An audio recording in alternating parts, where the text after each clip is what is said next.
Welcome to this review of Toy Soldiers for the Xbox 360 Arcade. As always, I am your host, Captain Jackhammer, and I thank you for joining me. Toy Soldiers was created by the good people at Signal Studios, and is the melding of three types of games: RTS games, tower defense games, and action war games. You command your toy army, and it's your job to prevent the opposing team from entering and subsequently destroying your toy box. To do this, you have to earn money by destroying advancing enemy waves, then buying and upgrading different units that you place in pre-designated spots to protect your toy box.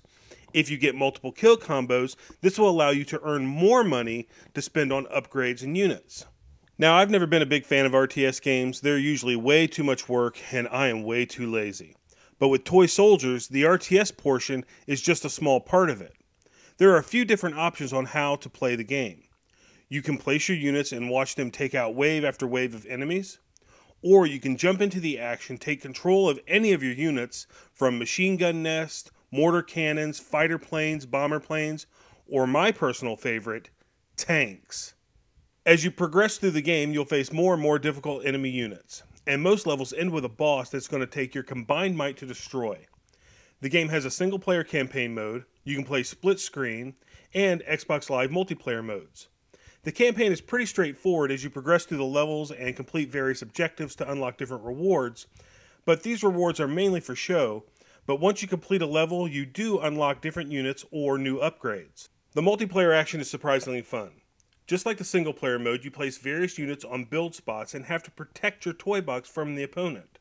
However, instead of just being on the defensive, you also need to use some offensive strategy and launch various waves of units at your enemy. The controls are very solid. I have had very little trouble learning to use them, and I am usually terrible at flying planes in video games, but after a little practice, even the controls for the airplanes were easy to master. The game itself is beautiful and completely unique in the sense that it's a World War I theme, which is something you hardly if ever see. Most war action games are set in World War II or in the distant future, so this was a refreshing change. The World War I theme is carried throughout the game, with destructible buildings, wire fences, trees, sandbag fortifications, the ground will get kicked up with dirt and look bombed out. Cool video effects happen when your toy box health gets low. The screen will slowly start to lose color and begin looking like an old scratchy film.